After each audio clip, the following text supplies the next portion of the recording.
Olá, este é o Chão e Paz, o seu programa do bem. Faltam 30 dias para a Semana Missionária que inicia as atividades da Jornada Mundial da Juventude no Brasil. No processo de preparação para o encontro dos jovens com o Papa, o Yucat foi o texto referência de estudo sobre a fé. No programa de hoje, você conhece mais sobre este livro em um bate-papo com o coordenador do setor Juventude da Arquidiocese de Salvador, Padre Sérgio Ricardo Freitas. Ainda no programa, a ordenação diaconal de 2 jovens seminaristas e a comemoração dos 40 anos da SESI, Coordenadoria Ecumênica de Serviço. O caminho até a ordenação sacerdotal é longo e pode durar mais de 8 anos. Neste processo, cada etapa confirma a vocação e traz novos desafios.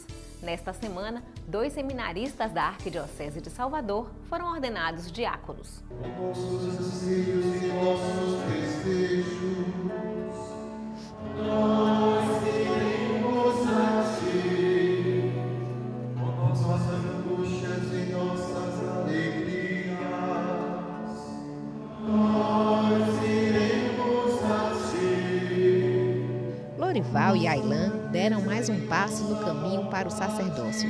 Eles foram ordenados diáconos da Arquidiocese de Salvador em uma celebração na Catedral Basílica presidida pelo arcebispo de Salvador e primaz do Brasil, Dom Murilo Krieger. Na ocasião, amigos, familiares, seminaristas e padres também estiveram presentes para testemunhar a alegria dos 2 jovens. Na verdade, o dia de hoje entra sobretudo como um motivo de grande alegria.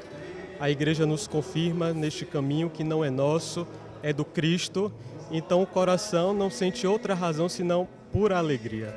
Há 9 anos atrás, um jovem procurava uma comunidade, um sacerdote com o coração inquieto, ávido por respostas.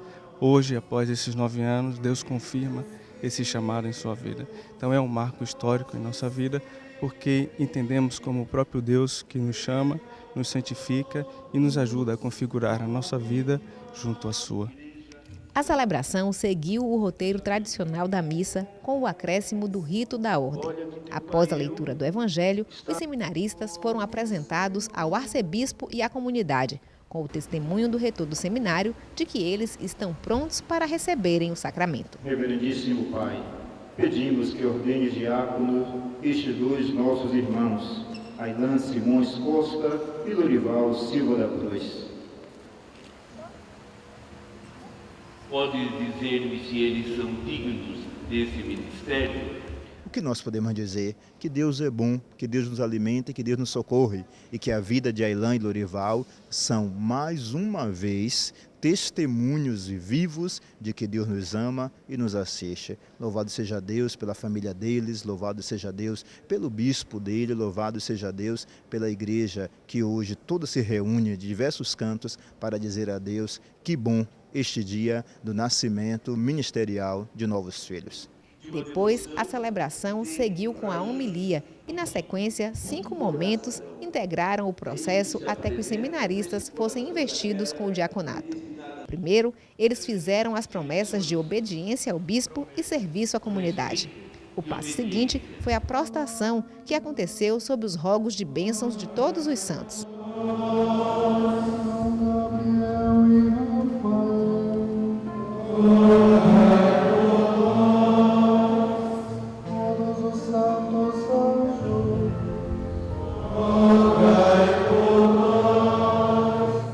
Pela imposição das mãos e oração do arcebispo, o rito foi concluído. Por uma consciência reta, permaneçam firmes e estáveis em Cristo.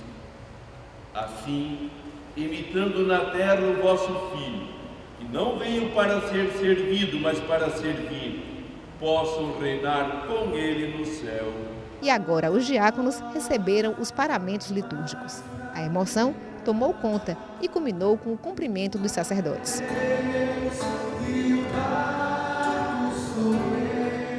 É Deus que chama hoje, como chamou os discípulos, como chamou a Mateus, como um anjo apareceu à Virgem Santíssima e ela deu o seu sim. Essa é a alegria que é preenchida por mim no coração. A mesma certeza de um Deus que chamou outrora os discípulos, hoje chama a mim e preenche o meu coração.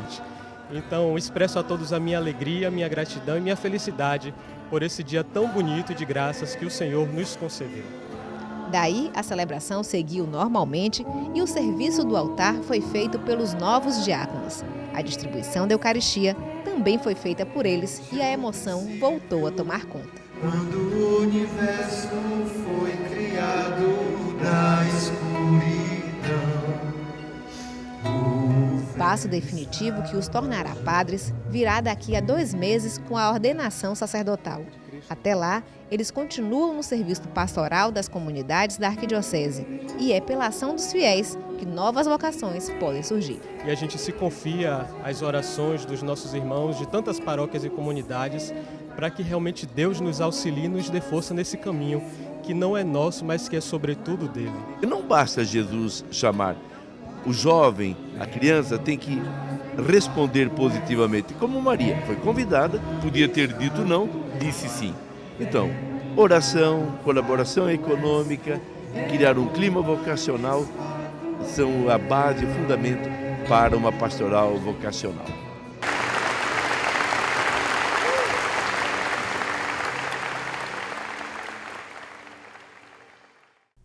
Uma versão jovem do Catecismo da Igreja Católica. Esta é a melhor definição do IUCAT, documento da Igreja idealizado pelo Papa João Paulo II para fundamentar a fé da juventude. O coordenador do Setor Juventude da Arquidiocese de Salvador, Padre Sérgio Ricardo Freitas, fala da história e da contribuição que este livro traz. Olá, Padre Sérgio Ricardo, uma alegria visitar aqui a sua paróquia. Obrigado, mais uma vez, fico contente também com a visita de vocês e sempre que a gente puder ajudar, nós estamos aqui para ajudar. Padre, o senhor aqui na Arquidiocese trabalha com a juventude e tem animado os jovens a participarem e se envolverem com as questões da Jornada Mundial da Juventude. Um dos desafios da JMJ é exatamente o IUCAT. Qual a proposta desse livro? Apresenta ele para a gente. Fernanda, o IUCAT é um texto recente, não é? Muito novo. A sua publicação oficial data do ano de 2010. A história diz que em Viena, na Áustria, aconteceu uma conferência e o tema dessa conferência foi o Catecismo da Igreja, aquele compêndio maior, grosso, que inclusive foi elaborado a pedido do Papa João Paulo II pelo cardeal Ratzinger, atualmente o nosso Papa emérito Bento XVI, que elaborou esse grande catecismo. Então, ali naquela conferência, apresentando o Catecismo da Igreja, uma senhora, diz a história, se levantou e disse que o texto era muito bom, muito bonito, mas que não servia para os jovens. E as pessoas que estavam ali, os estudiosos, não é? Aceitaram a colocação daquela senhora, começaram a refletir e chegaram à conclusão que, de fato, deveria ter um texto mais sólido, mais consistente, mais objetivo, com uma linguagem mais acessível, que fosse melhor aproveitado pelos jovens. Então, se decidiu ali a primeira ideia de um catecismo voltado mesmo para os jovens. Então, os especialistas se reuniram, chamaram cerca de 50 jovens e durante 2 férias de verão elaboraram esse texto que nós temos hoje, ali nos anos de 2006, 2007 e 2008. E em 2008 o documento chegou nas mãos do Papa Bento XVI. Quando o Papa Bento XVI viu o documento, ele ficou encantado e disse: era isso que eu queria. Até porque é uma estrutura toda diferente, uma estrutura nova, né? Um texto bonito, com gravuras, um design assim maravilhoso. Então o Papa, quando teve em mãos o documento que leu, ele ficou maravilhado, ficou encantado e começou ali a dar todo o aval para a publicação do documento. Em 2009, nas suas férias de verão, o Papa Bento XVI se propôs a fazer o prefácio. E em 2010 o texto foi lançado, publicado oficialmente.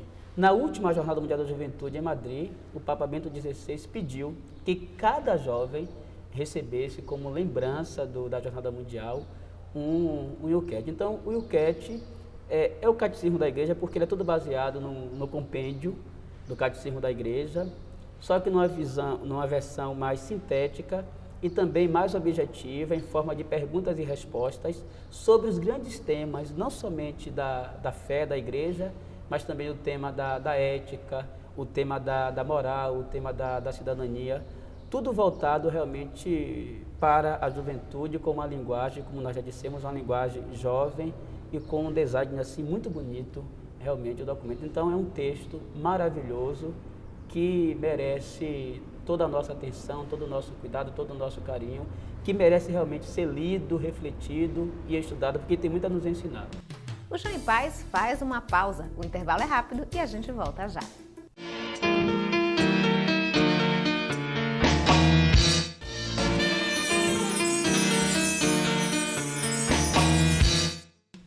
Fazer uma peregrinação implica em planejamento para a viagem e também em preparação espiritual. Neste período que antecede a Jornada Mundial da Juventude, os jovens católicos usaram o Yucatec para fundamentar e exercitar a fé. O padre Sérgio Ricardo Freitas dá exemplos da renovação que a juventude trouxe por conta da JMJ. No processo de preparação e animação para a Jornada Mundial da Juventude, que este ano será aqui no Brasil, o Yucatec foi um diferencial.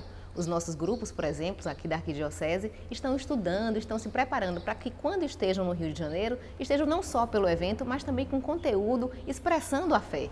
Com certeza. Primeiro dizer, Fernanda, que a jornada, algumas pessoas, e a gente até respeita, não é? Até pessoas ligadas à igreja têm criticado a jornada, dizendo que a jornada é somente um evento.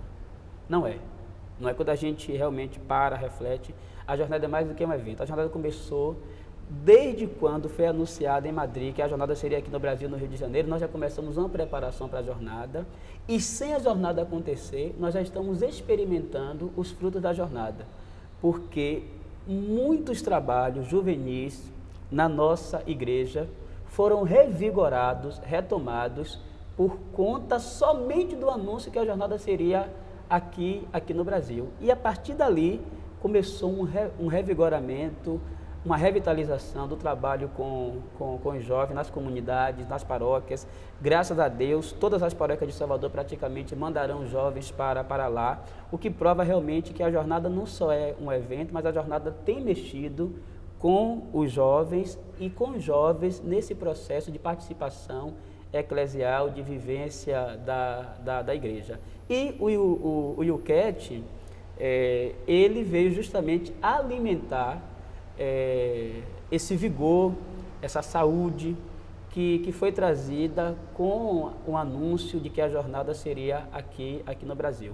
Nós temos uma instituição chamada Ajuda a Igreja que Sofre, que doou aqui para o Brasil, doou também para a nossa arquidiocese, para colégios, para casas religiosas, milhares e milhares de exemplares do Yucatec. Nós recebemos aqui, na arquidiocese, 4.200 exemplares.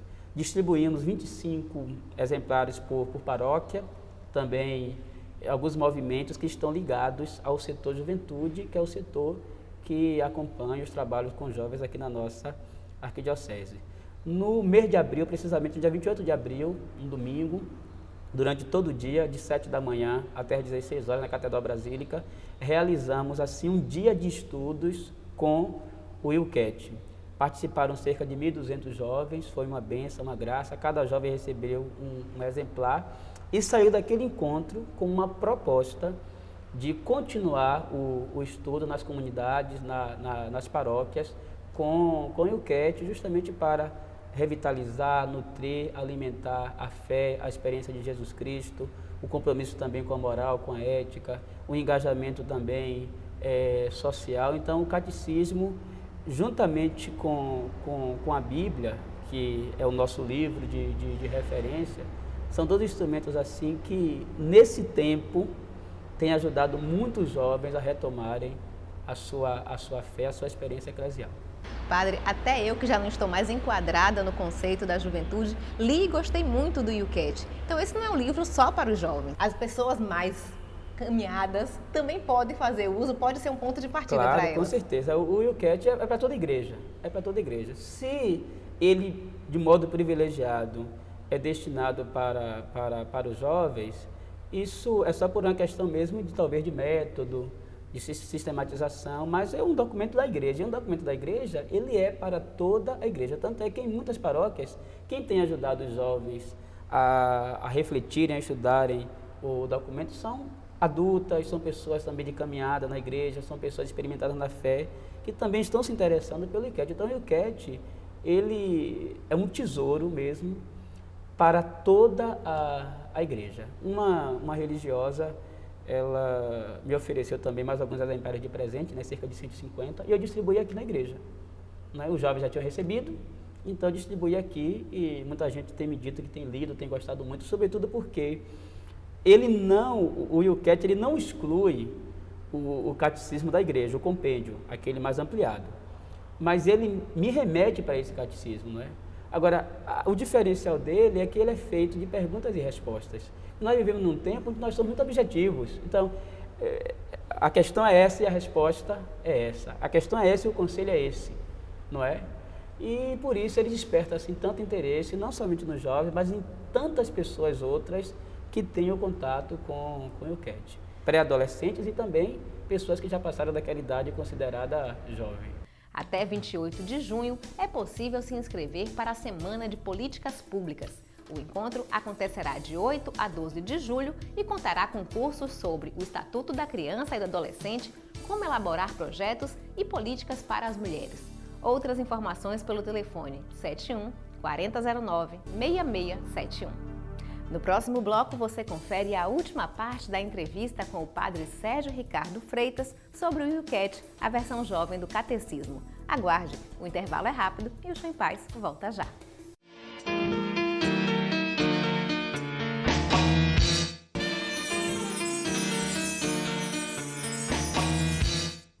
Os jovens estão em busca de coerência. Por isso, independente do perfil, eles demonstram carinho e afinidade com o Papa. O padre Sérgio Ricardo Freitas analisa a relação da juventude com a figura do Santo Padre. Nessa história que o senhor contou sobre o nascimento do IUCAT, marca muito a presença aí do Papa. E a juventude está muito próxima ao Papa. Como é que o senhor tem visto essa relação, essa aproximação? Olha, Fernanda, uma certa feita eu vi um comentário de um jornalista quando o Papa visitou os Estados Unidos, o Papa João Paulo II.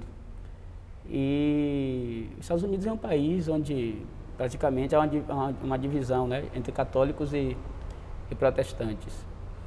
E esse jornalista dizia que os jovens gostam do Papa, mesmo o Papa, mesmo a igreja sendo, entre aspas, considerada para a sociedade dura em algumas questões, como, por exemplo, sexo, e outras questões mesmo, né? Mas questões mais ligadas aos jovens, sobretudo essa questão mesmo da afetividade, da sexualidade, mesmo a igreja tendo uma palavra assim, muito desafiante para os jovens, mas esse jornalista dizia que os jovens gostam do Papa porque olham para o Papa como uma referência coerente.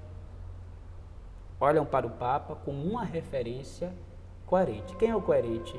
É aquele que consegue manifestar uma verdade naquilo que diz e naquilo também que vive. Então, os jovens olham o Papa mesmo como uma referência, mesmo o Papa ensinando palavras difíceis, palavras que desafiam o jovem no tempo de hoje, mas o jovem, quando olha para o Papa, vê essa referência.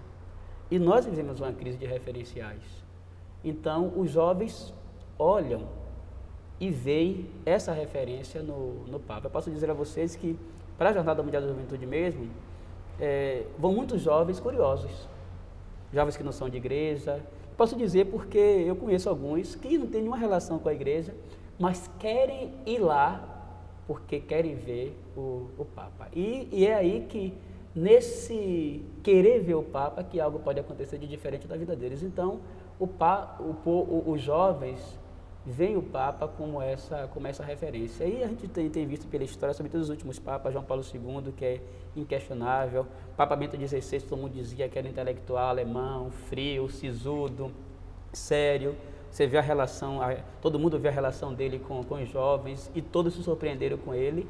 E o Papa Francisco agora, meu Deus, que está dando aí uma aula de simpatia, de abertura para todo mundo. Eu acredito que vai ser uma jornada muito especial com esse Papa e eu estou assim rezando e ao mesmo tempo doido que chegue logo, porque eu penso que esse Papa dirá coisas a gente que vão surpreender, não é? A sociedade de modo geral e sobretudo aos jovens que estarão ali. Então é uma relação de muito carinho e um carinho recíproco, tanto da parte dos jovens como também da parte do Papa. Padre, para a gente concluir aqui o nosso bate-papo, será que dá para a gente dizer que ao lado da Bíblia, o Yucat é um bom livro de cabeceira? Com certeza.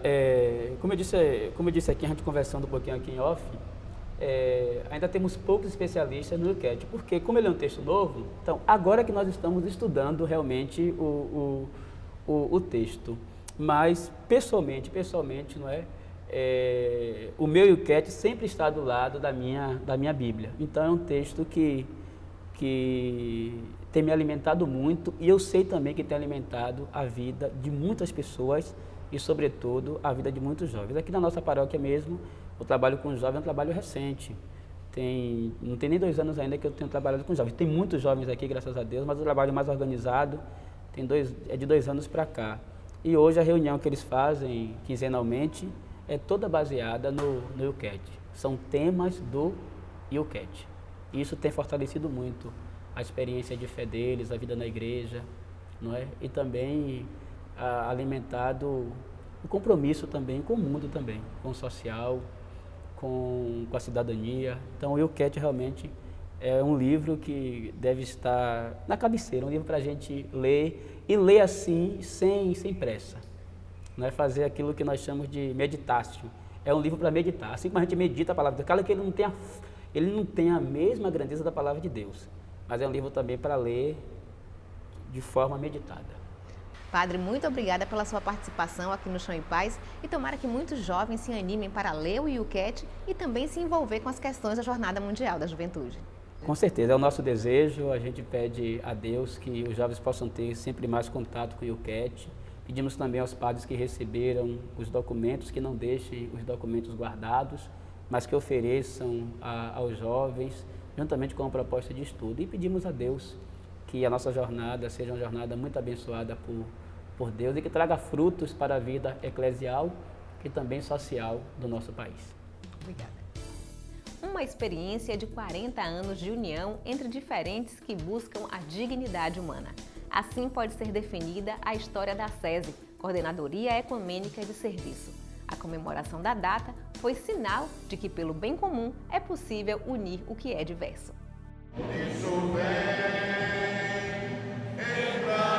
Líderes religiosos de diversas igrejas cristãs, representantes de religiões de matriz africana e integrantes de movimentos sociais participaram do culto ecumênico que marcou os 40 anos da SESI, Coordenadoria Ecumênica de Serviço. A atuação da SESI é uma atuação muito importante porque é uma atuação das igrejas, é uma expressão de comunhão, é uma tentativa de vivermos o Evangelho unidos, servindo os pobres.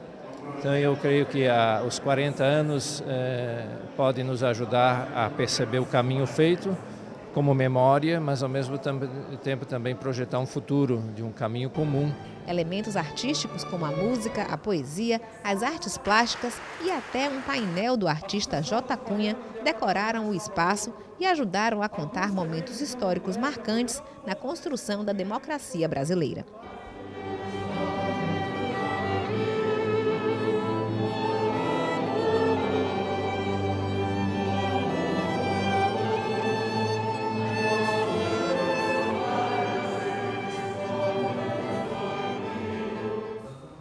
Quem, ao longo dos anos, contou com o apoio da coordenadoria, reconheceu o valor e a importância da entidade na continuação de trabalhos sociais no Brasil. A SESI sempre apoiou, num gesto solidário, viabilizando esse trabalho, que era de conscientização e de organização do povo.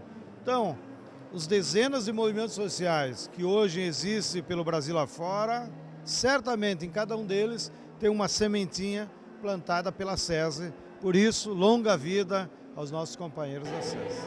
O foco do trabalho da SESI é a defesa dos direitos humanos. Seja através de apoio financeiro, político ou formativo, a instituição contribui para as ações sociais de grupos que desejam resgatar a dignidade humana. O grande destaque é essa luta pelos direitos humanos, que a SESI pôde divulgar, pôde apoiar muitas delas e que agora sabe que tem que continuar apoiando, mesmo que a situação hoje financeira seja mais difícil. O arcebispo de Salvador e primaz do Brasil, Dom Murilo Krieger, também compareceu ao evento e destacou como é possível unir forças, especialmente através das ações sociais. Quando se trata de atender o necessitado não importa de onde vem a ajuda, toda ajuda é bem-vinda. Então podemos nos unir e nesse trabalho vamos dialogando, conversando, conhecendo as diferenças e, ao mesmo tempo, especialmente aquilo que nos une, que é o amor de Cristo. A celebração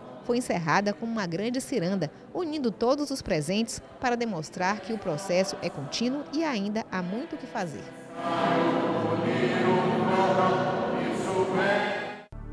O programa de hoje fica por aqui, mas durante a semana você pode entrar em contato através do e-mail chãoepaz@arquidiocesesalvador.org.br. Se quiser rever o programa, é só acessar o portal www.arquidiocesesalvador.org.br. Para você, uma bonita semana, fique com Deus e até o próximo Chão e Paz.